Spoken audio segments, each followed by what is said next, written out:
কপোতাক্ষ নদে দেখতে পেলাম যে একটি গাড়ি থামিয়ে একজন মানুষ নিচে নেমেছে পানি নেওয়ার জন্য। পরে জিজ্ঞাসা করলাম, ভাই পানি কি কাজে ব্যবহার করবেন? তারা উত্তরে বলল যে এই পানি এখানে হোটেল দেওয়া হয়েছে, সেই হোটেলের কাজে ব্যবহৃত হবে। যে থালা প্লেটগুলো রয়েছে সেই থালা প্লেটগুলো ধোয়ার কাজে ব্যবহার করা হবে। আমি বললাম এটা ঠিক না, থালা বাসন ধুইতে গেলেও কিন্তু ভালো পরিষ্কার পুকুরের পানি দিয়ে ধুইতে পারেন। এই খালে কত রকম মরা যায় জানেন? আপনারা প্লেট ধোবেন, থালা ধোবেন, আর এই থালা প্লেটের খাবার তো আমরাই খাবো। শোনেন, তাকান, মেলার ওই পাশে কিন্তু সান্দিয়া পুকুর আছে। পানি নিতে কি কেউ বাধা দিবে আপনার? না, এই শীতও পড়িছেন, কিন্তু এটা তো স্বাস্থ্যের জন্য ঠিক হবে না। আর এই খাবার তো আমরা খাবো। আপনি কোন জায়গাতে আসছেন দোকান দিতে? যশোর থেকে? তাহলে আপনি যশোর থেকে, আর আমরা পার্শ্ববর্তী জেলা আমাদের আছে তো। হ্যাঁ হ্যাঁ, ওখানে পুকুর আছে। আপনি এখানে এই যে পানি, এই পানি তো আমাদের স্বাস্থ্যের জন্য ক্ষতিকর। এই যে গাঙে কত রকম মরা থাকে, এই মরা এর মধ্যে আপনি এই পানি যদি আমাদের খাওয়ান, পানি খাওয়াবেন না তো প্লেটটা ধুবেন। যদি খারাপ পানি দিয়ে প্লেট ধোন, এটা দূষিত হবে না কি ভাই? এটা করা যাবে না। আছে তো, আর এখনো পানি নিতে বাধা দেবেন। আর মেলা শুরু হইতে এখনো 2 দিন বাকি। হ্যাঁ, মেলা চালু হইলে ঘোলা হবে, বা তারা বাধাও তো দিয়েইনি আপনাদের। আপনার শুরুতে যদি এই পানি নেন, এখনো 2 দিন বাকি।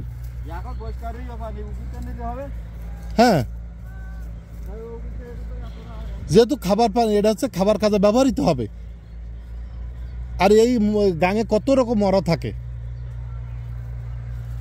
সে আপনি প্লেট ধোন, আর থালা ধোন, আর গ্লাস ধোন, ধুবেন তো একরকম নাকি? তো যেটা ধুবেন এটা তো দূষিত হবেই।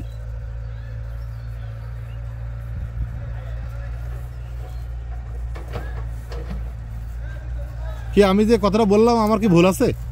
হ্যাঁ, তা আপনারা ভুল করতেছিলেন। আছে তো পুকুর, আমরা চিনি তো, এখানে আমরা এর আশপাশ সব চিনি না। পানি নিতে কোনো সমস্যা নেই। যে কোনো নিচে এগুলো ফেলাই দেন, পা ধুয়ে নেন, ধুয়ে ফেলাই দেন। এক তো নোংরা জায়গা, এটা শ্মশান ঘাট। তারপরে হচ্ছে এই খালে তো সবসময় মরা গরু ইত্যাদি সবকিছু থাকে এখানে।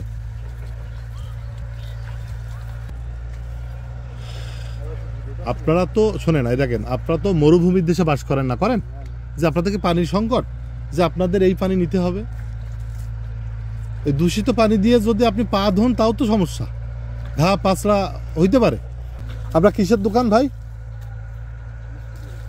হ্যাঁ, মিষ্টির দোকান। প্রত্যেক বছর এখানে আসেন?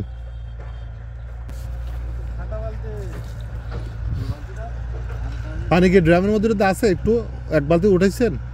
যদি উঠান তো ফেলাই দেন, যদি উঠাই থাকেন। উঠাননি, নিয়ে আসছিলেন না?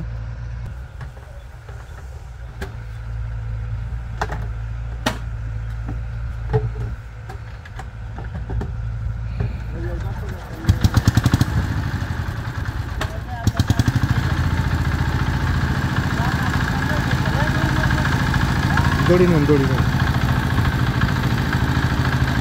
আমি যাচ্ছি।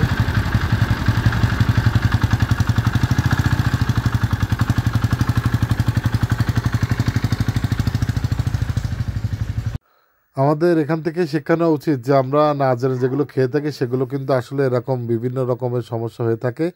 অপরিষ্কার নোংরা জায়গা থেকে কিন্তু তারা এই পানি সংগ্রহ করে। তারা একটু কষ্ট হবে বলে দূর থেকে পানি না নিয়ে তারা কাছ থেকে পানি নেওয়ার চেষ্টা করে, যার ফলে সেই পানিটা ভালো কি মন্দ, দূষিত সেটা দেখার সময় তাদের হয় না। সবাই সচেতনতা একটু দরকার।